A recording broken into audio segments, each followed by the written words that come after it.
சரி போதும், ரொம்ப பண்ணிருக்காதீங்க அப்படின்றீங்களா? சும்மா அப்படி ஓகே. உங்ககிட்ட பேசும்போது வரும்போது கொஞ்சம் அப்படி இருந்தால் தானே ஓ என்னோடய சகோதரன் நல்லா சுத்தமாக நல்லா இருக்கான் அப்படின்னு நினச்சிக்குவீங்க. ஓகே. இது எங்களே, என் அன்பு செல்வங்களே, உடன்பிறப்புகளே, உங்கள் அனைவருக்கும் வணக்கம்.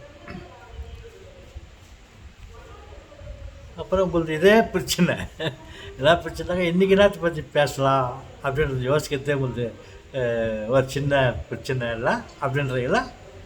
இல்லை அப்படியெல்லாம் ஒன்றும் இல்லை. ஓகே, நான் சும்மா வாயை திறக்கிறேன், என்ன வாயில் வருது அங்கேருந்து ஸ்டார்ட் பண்ணுறேன். ஓகே, நான் வரும்போது காலையில் எழுந்தேன் பாருங்க, நல்லா எக்ஸசைஸ்லாம் பண்ணேன், தண்ணியை குளிச்சுட்டேன், சில்லு கோல்டு வாட்டரில் குளிச்சுட்டேன். அப்புறம் சரி ஏதாவது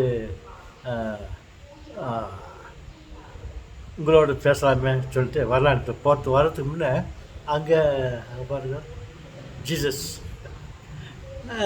படம் இருந்துச்சு. ப்ரே பண்ணலாம் சொல்லிட்டு ப்ரே பண்ணிட்டேன். ப்ரே பண்ணிவிட்டு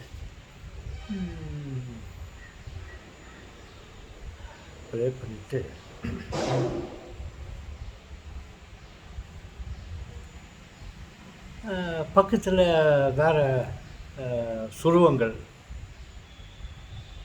சொல்லுவாங்க, சிலைகள், மாதா சிலை, சுருவம், செயின்ட் ஆண்டனிஸ், இந்த மாதிரி சகல செயின்ட்டுங்கெல்லாம் சூறாலாம் ஒன்று ரெண்டு இருந்துச்சு. அப்புறம் ப்ரே பண்ணிட்டு இவங்கக்கிட்ட ஆமாம் மாதிரியே எங்களுக்காக வேண்டிக் கொள்ளும், செயின்ட் ஆண்டனி எங்களுக்காக வேண்டிக் கொள்ளும், pray for us, pray for me, pray for us இன்னும் வேண்டிக்கிறோன்னு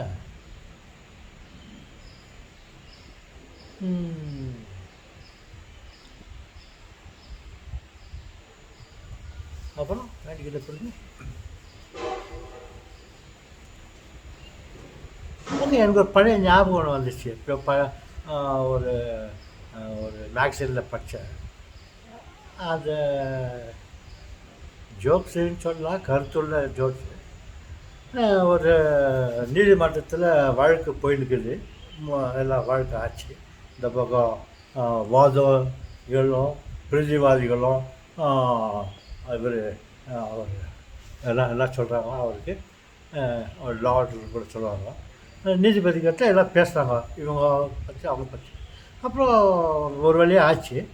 அப்புறம் இவன் சொன்னான்,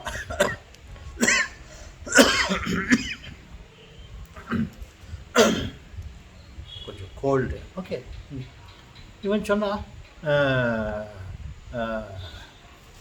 அன்பு இல்லை நீதிபதி அவர்களே, இவனுக்கு கடுமையான தண்டனையை விதிக்குமாறு உங்களை கேட்டுக்கொள்கிறேன் அப்படின்ட்டு சொன்னான். அப்புறம் அவருக்கு எல்லாம் கொதிக்குச்சு, உடம்பெல்லாம் கொதிக்குச்சு.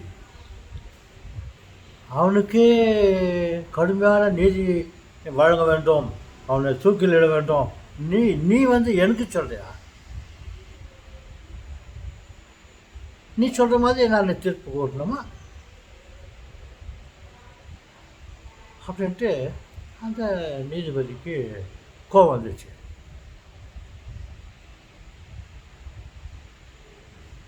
இவருக்கு கடுமையான தீர்ப்பு வழங்க வேண்டும் என்று உங்களை கேட்டுக்கொள்கிறேன் அப்படின்ட்டு உக்காந்தார். அப்புறம் அந்த நீதிபதிக்கு ரொம்ப கோவம் ஆச்சு.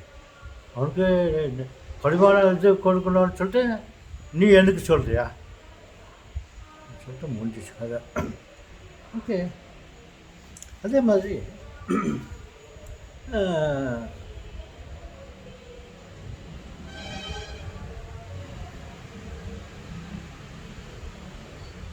நான் இவங்க புனிதர்களிடம் நான் வேண்டிக்கிறேன் இல்லையா, எங்களுக்காக வேண்டிக் கொள்ளும்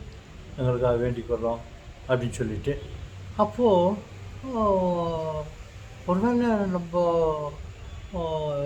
இவர்கிட்ட இவங்கக்கிட்ட போயிட்டு நம்ம எங்களுக்காக வேண்டிக்கோ சொன்னாக்கா, அப்போ நம்மளுக்காக இவர் வந்து காட் கிட்ட போயிட்டு காட் என்னுடைய பக்தன் கேட்குறான், அவனுக்கு என்ன வேணுமா கொடுட்டு கேட்டாக்கா, இவருக்கு எவ்வளோ கோவம் வரும்.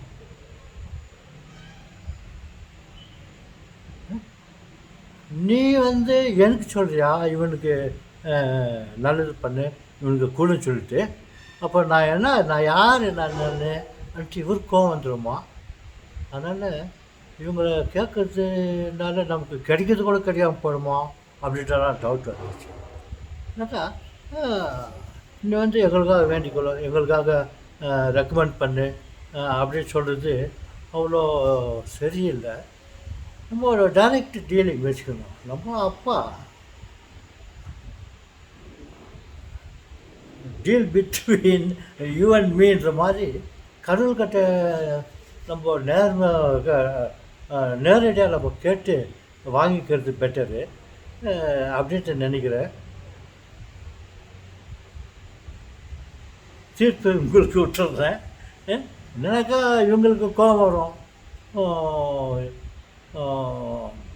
ஓகே, முடித்துக்கொள்கிறேன். வணக்கம்.